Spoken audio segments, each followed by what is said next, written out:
Hi, thank you very much. That just gone is Kwame Eugene and Kafui. Also just had sit down with the guests from the various political parties to look at the headlines and what's making the headlines in Ghana. But over here, we're going to look at the half-year performance of our mining sector. And we have none other to give us accurate and proper up-to-date report on what we're looking, how we're performing, and where we're going. I have with me the Chief Executive or the CEO, Mr. Martin Ayisi, who is going to bring me all the information as they are. But before, good morning, Mr. Ayisi. Morning. How are you, sir? Good. Very well, thank you very much. I've been missing Great to in have action. you. Yes. I've not been fair to GTV.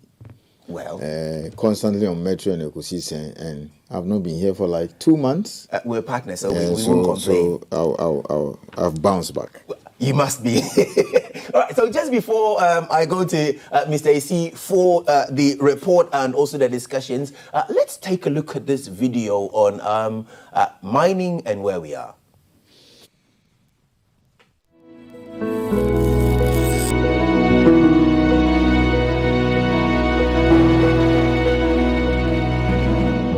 In the pursuit of responsible resource extraction, Nimon continues to demonstrate a commitment not only to meet the demands of today, but also ensure a legacy of environmental preservation for generations to come.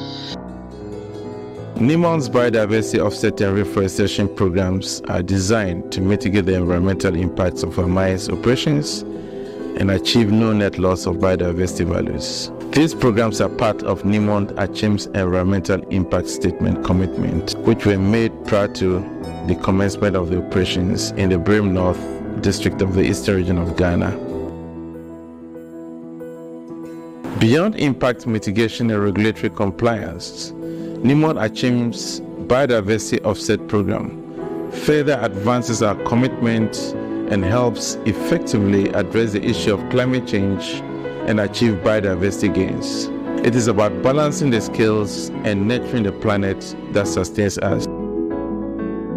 As part of our oversight duties from the Ministry of Lands and Natural Resources, we have to go around and see what most of the mining companies are doing. But not only that, we have 2 mining companies that are mining in the forest. When we say mining in the forest, the concession has impacted some areas in particular forest reserves, and that was part of their arrangement before they started mining. But then in their environmental impact assessment and also in their mining lease, there were conditions that were attached to it which indicated that for every acre of or hectare of forest land that their activity would impact, then they would have to reforest 3 times that in place of what they have impacted on. And so today we've come to Newmont. What we've seen is that with their agreement, they were supposed to reforest 303 hectares because their impact was on 101. And Newmont, so far, they've taken us around and we've seen that as at now, they have been able to reforest over 317 hectares, which means that they've been able to fulfill their part of their obligation. So Newmont has done very well. So this is a replica. We've been able to bring it back. The forest is back. Thank you, Newmont.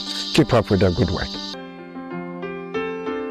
Our biodiversity and reforestation programs reinforce Newmont's reputational brand as a responsible mining company, creating value and improving lives of our stakeholders.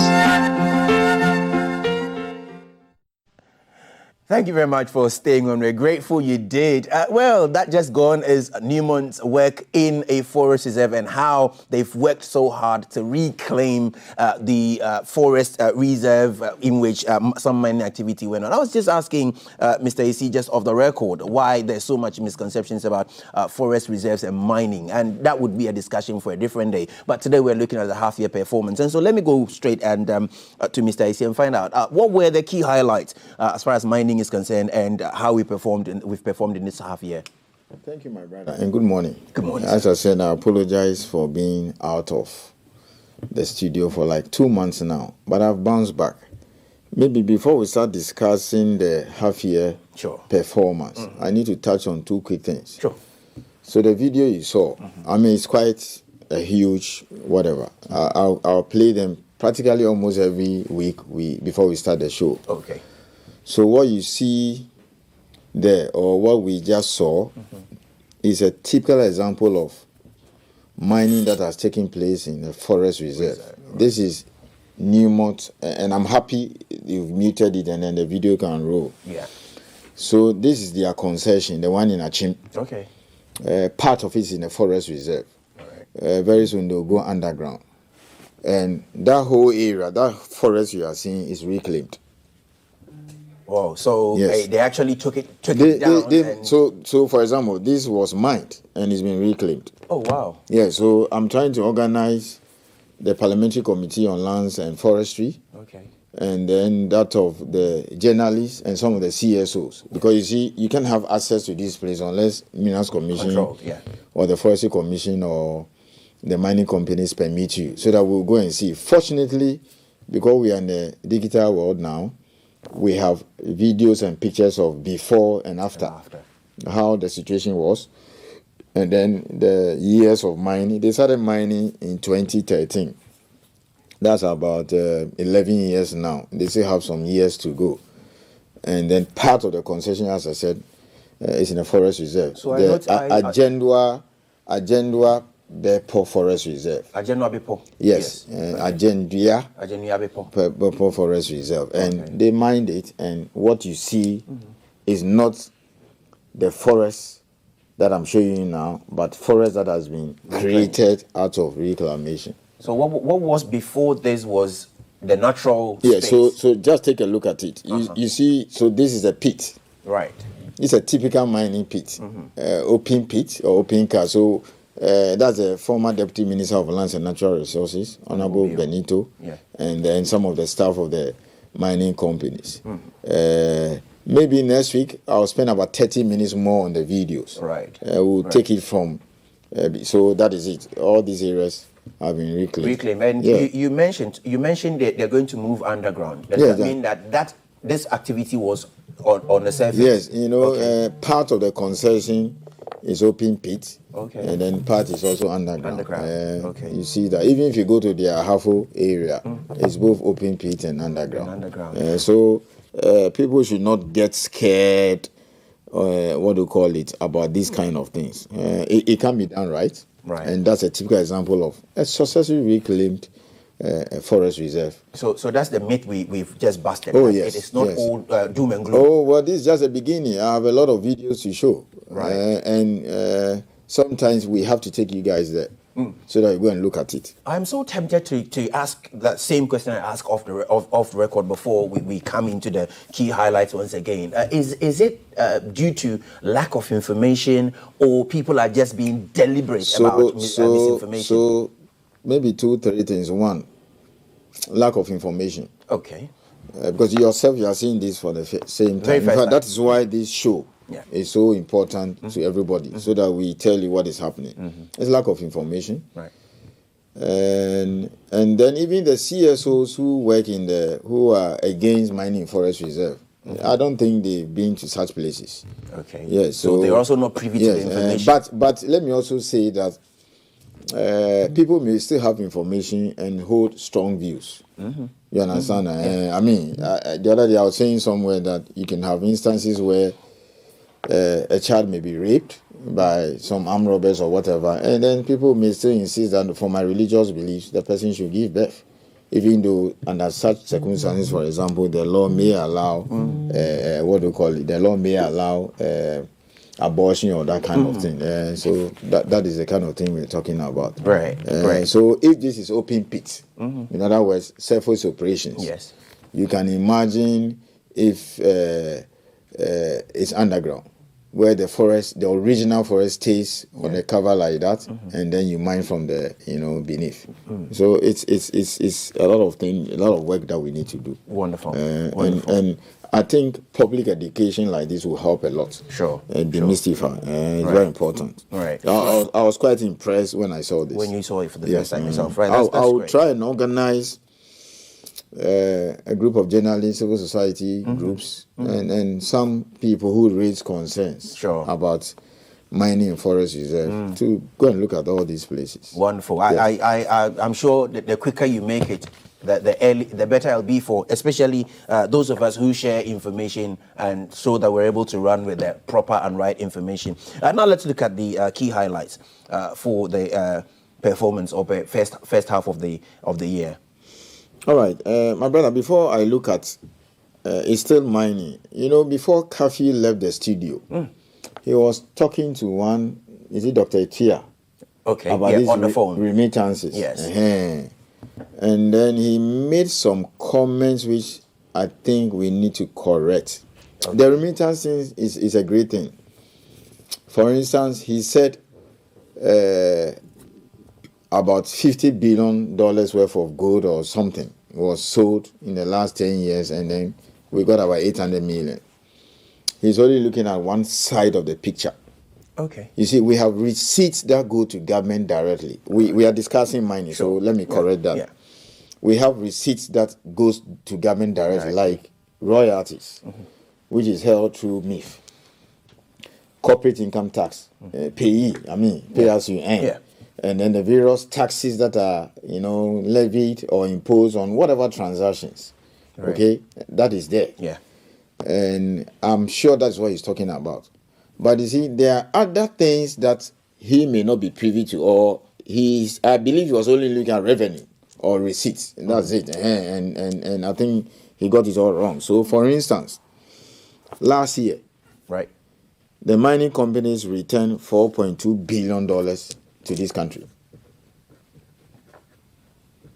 Just last year, 2023, $4.2 billion to this country, the mining company, through the various commercial banks. Okay. Yes. I don't think receipts gave us this. You understand? So why do we report things this way? The likes of him also require information. I like this remittances thing. It's a great thing. But sometimes when he's doing the comparison, he has to be very careful, because he was comparing us to Bangladesh. The population of Bangladesh is more than 170 million. Huge. You understand that?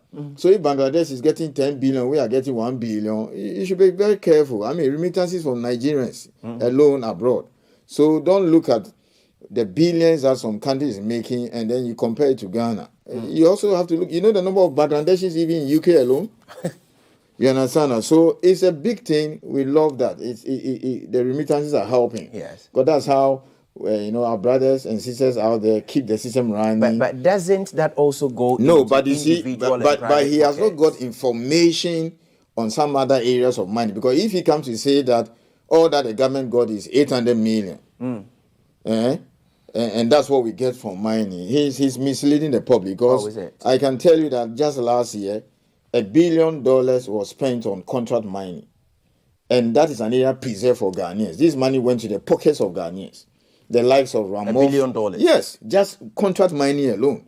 The likes of Ramoff, Tonket, engineers and planners, Rockshore and Co. These are the areas preserved for Ghanaians. Okay. So much is spent on catering, so much is spent on other areas. I'm saying, last year, I'm giving you official figures. Last year, $4.2 billion was repatriated. $4.2 billion. From the sale of minerals back into this country to the various commercial banks. The Bank of Ghana alone, through the arrangement they have with the commercial, the mining companies, got dollars about 2.7 billion and gave them cedis. So these things happen a lot.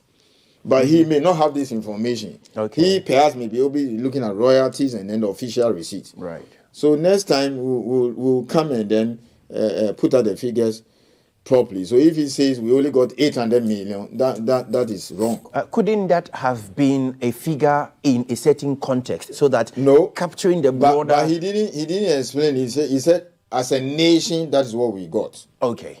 I'll go and read the document very well. But you see, it's not everything that must go to government. Obviously, remittances are sometimes directed at individuals. Look at this money, $4.2 billion. So it tells you the contribution of mining in holding the city. Apart from the gold buying program. You understand? And Bank of Ghana has an arrangement with the mining company where any city they have to offload, Bank of Ghana will have to take it and give them city equivalent. Okay? And mining operations are being financed here now. So we have to be very careful the way we put out these figures there. If you say that, all that the government got is 800 million, I mean, the people Ghana got is 800 million, that's wrong.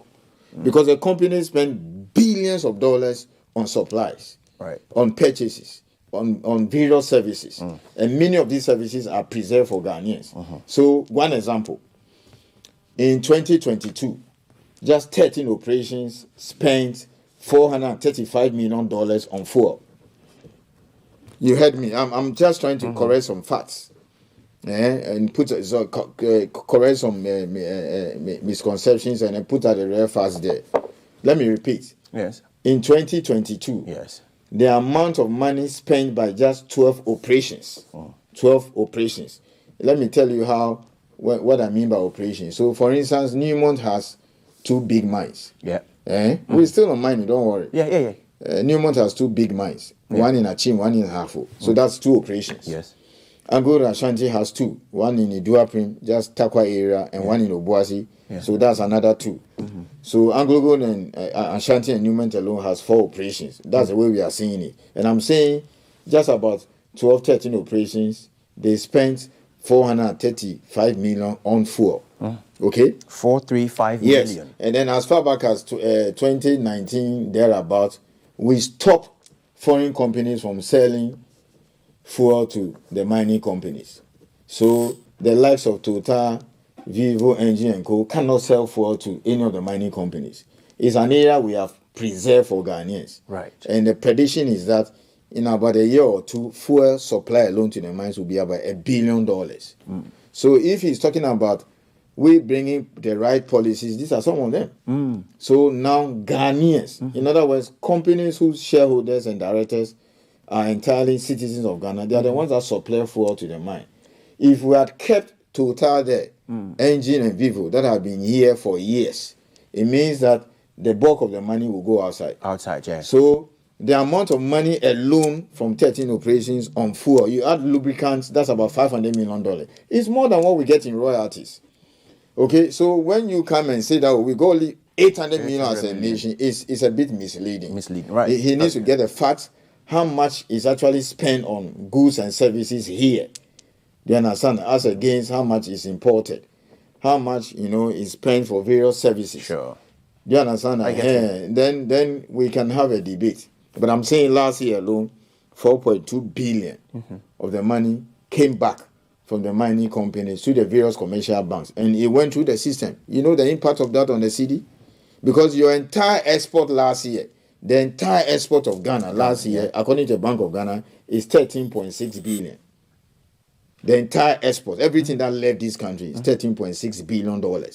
Okay?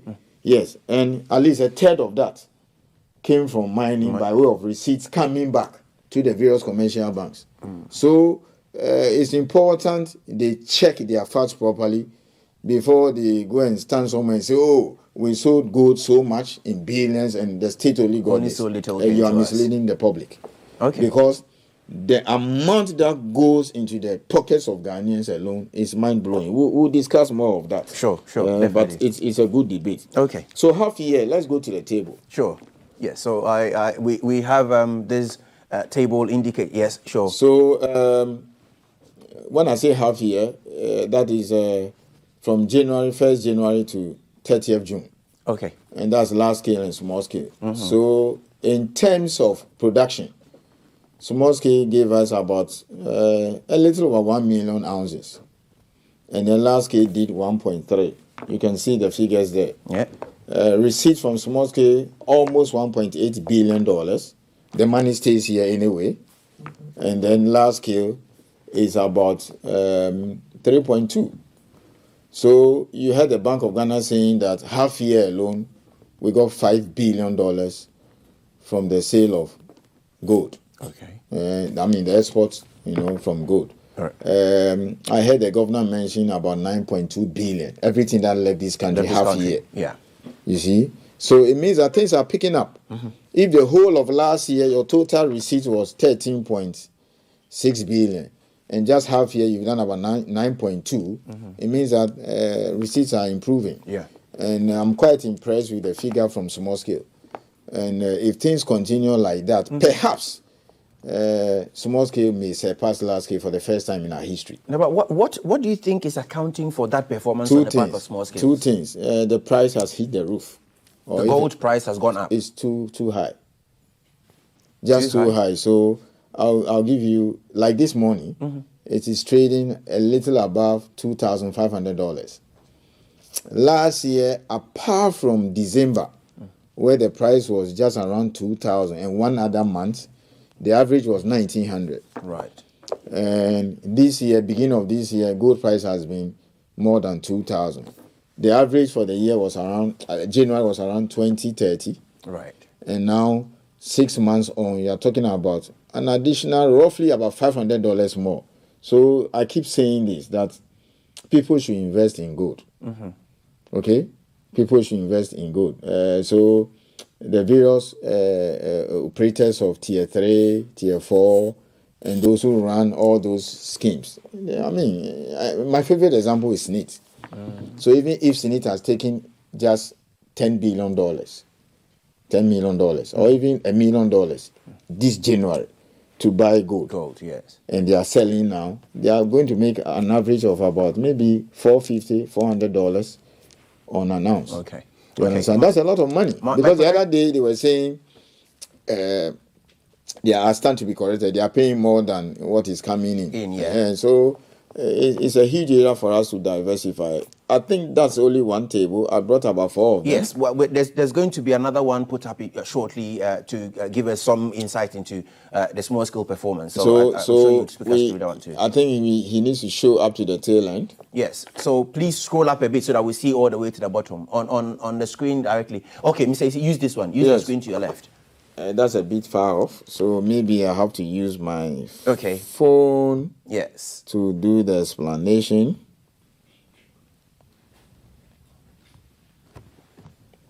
Because that's a bit far away from me. I think he'll slide it forward a bit for us. That's 2024 small scale performance, export values, and it's obviously in US dollar. I see a small scale period January all the way till December. So if you look at the period from January to July. January to July, yes. That's 7 months now. The small scale, the value is about $2.2 billion. Okay. The whole of last year, small scale gave us about almost 2.2. 2.2, yeah, 2.1 something. So it's roughly about the 7 months figure is far higher than the entire figure for 2023. So if things continue this way, it means that by the end of the year, small scale may be hitting perhaps about 3.5. Maybe 5 billion. Is it only about the international price of gold going up? No, 2 things. Accounting for it, or there may be other factors? 2 things. You cannot ignore the price. It's the highest on record. I mean, these are the highest in history. Right. That's number one. Right. Particularly if you look at the second quarter of this year, the average was a little over $2,300 an ounce. The other significant factor is increase in production. Okay. Because you now have small scale taking place in roughly about 12 regions or so. Yeah. Yes. So you have a lot of people getting involved. That's the other one. So the price, which is a key factor or key criterion. The second one is the increase in production. And then you can also not ignore the fact that in 2021, there was this 3% withholding tax. Okay. It was dropped to 1.5%. Okay. I heard the vice president the other day saying they'll drop it further to 1%. Right. So the sharp drop from 3% to 1.5%, we are beginning to see the impact now. Okay. Okay. Yes, but smuggling still takes place. Right. Obviously, we cannot also discuss gold and not consider the role of safety measures in ensuring productivity or increasing productivity. What were some of the measures you put in place or initiatives you implemented to enhance safety? The first thing is this. A lot of mercury is used to recover the gold. Right. And if you've heard Professor Sampini, I think he's a pathologist at the university in Kumasi, Teaching Hospital. I mean, the kind of picture he paints, it means that perhaps everybody will have to go and check his kidney or liver. The mercury is killing us. So one of the measures put in place by the government to ensure we stop using mercury is the introduction of mercury-free machine, which uses just water. The gold catcher. Yes, the gold catcher. So it crushes, mills, and then recovers the gold over 90% without using mercury. Right. So we brought in a lot, and we're giving it to the miners. Right. More will be brought in. So eventually we phase the use of mercury because it's killing us. So that's one of the measures. The other one too is that we are helping them improve the way they do the mining. If you ask me, the most challenging thing about small-scale mining, what is driving this illegal mining conundrum, is the difficulty in getting a place for them to work. Okay. Yeah, so they resort to digging everywhere, kind of try and error, or they jump in the concessions of the large-scale people. I suppose there isn't much in terms of prospecting on the part of small-scale Yes, miners. because the large-scale people do prospecting. Small-scale, they don't do it. So the state will have to take it upon itself to do it. It's been nearly 30 years of inaction. Oh, yes. Wow. So we need to understand where the problem is coming from. Okay. As if you go back as far back as 1986, the first CEO of Minerals Commission is still alive. The board chair was Professor Kilapa Sawyer. Yeah. They recommended strongly that every year we should set aside some money and give it to Geological Survey to do what we call geological investigation of various areas we've designated as small-scale blockout areas. Okay? And to find the gold, and then we'll give it to the small-scale miners. We didn't take it seriously. Wow. So government after government, they say, Guinea when? We need to provide schools, etc. And then, back then, the activity was in just 5 regions. Ashanti, Central, Eastern, Western, and Upper East. About 50,000 people. Now you're talking about 3 million. In small-scale mining? Yes, in small-scale mining. I mean, the numbers, the livelihood of small-scale mining. And let me tell you, when we say 3 million people depend on small-scale mining, that's about 10% of the country's population. Let me explain the 3 million issue. Yeah. So you go to a typical small-scale site, you find those in the pit. Or if it's underground, because the small-scale people also go underground lawfully. And then we have the illegals. So you may have about 100 people working in the pit there. Those are directly employed. Now you go there, you see a lot of food joints. Okay? The women and even men who send all kinds of products there. They leave the community and come to the site, come and mount food joints and sell food. Yeah. That's their livelihood. Okay? People get up, clean their teeth, pick their bobo, he moves to the site, he's going to carry load. By 5, 6 p.m., he comes home with some 200 Ghana cedis or 300 Ghana cedis. Calculate that for the month. So when we are counting our 3 million, we count all these people. Not only the miners. Because you see, that woman who constantly comes to the site daily, her livelihood, that's her source of income. She's relying on the activities there. Yeah. You understand? Yeah. So when the mining stops, she's lost her job. Sure. Now, constantly, she's getting her supply from the farmer. She goes for the maize, for the banku, she goes for the cassava, she goes for all those foodstuffs.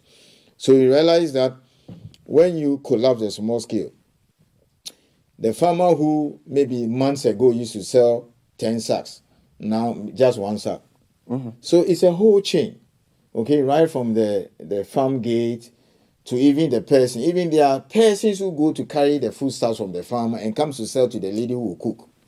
You understand that? Even the person who transport the food to the mine site. So all these people, survive on mining. Absolutely. Remember also, you go to like Takwa, Prestia, the market there. Everything that they sell there is from the mining community. You understand? So that is a livelihood situation. So when you are designing your strategy, that's why when the ban came in 2018, it was quite heavy. Oh yeah, right. Because then you have basically wiped out people's livelihood. You understand? So we can also not talk about all of this devoid of regulations here and there to ensure that, number one, safety is not only a rhetoric, but it is actually something that is implemented or implementable, monitored, and also evaluated over time to ensure that we either enhance them or we scale them down. What was the role of safety in all of this? My brother, I'll be the first to admit that, the anger from Ghanaians, the water body that they see that looks like Milo. This one? Yes. That's what makes people angry. Okay. Pra and Cobra Tano, and it's legitimate. They have every right that we got to fix that. And I'm saying, what is the solution to that? They go there in the night and leave in the morning. So you have to use the security people to take them out. That's number one. But then you see, you can't go on that route forever. Definitely. Do you understand? It's like if we don't develop our economy and provide jobs for people, I don't think anybody is born a criminal. No. People get into crime because maybe that's not an excuse. They don't have a job. They don't have. You understand that? They have to survive. So until we give money to geological survey, do you understand that? To do this geological investigation, we keep going around in circles. I mean, the equipment, the money to support them, all those things are secondary. So I think the happiest day in my life was the day the vice president announced that they will make about $10 million every year available to geological survey. If that happens, that means that in the next 5 years or so, you see the problem, solved. Wonderful. Because they need a place to work. Sure. Yeah, obviously, it's getting more interesting and more lovely, but then we're almost out of time. Let's look at the future of mining and what plans there are in the pipeline to also deal with some of the issues raised within mining, whether safety, whether job, whether, land reclaim. What do we have in the pipeline? In the first place, the future of mining is so great. We're not done yet because as we sit here, maybe the best time to live in Ghana will be from 2025, 2026, thereabout. Relative to mining? Yes, we're going to see 4 new mines. Okay. 4 new ones. I think the last time we saw a new mine was 2013. That was about 11 years ago. So by November, you see one of the biggest gold mines to be commissioned up north. Up north. Wow. Up north. I mean, that's a new frontier in an area in the Talensi district of Upper East region. Okay. When it starts full production, it will become the 3rd biggest mine in Ghana. It's such a monster mine.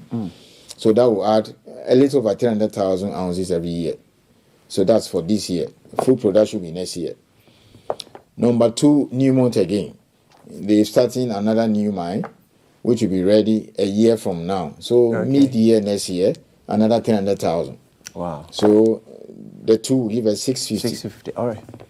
Then another one in Upper West that will start towards the end of this year, Azuma Resources. Okay. So these 3 are gold.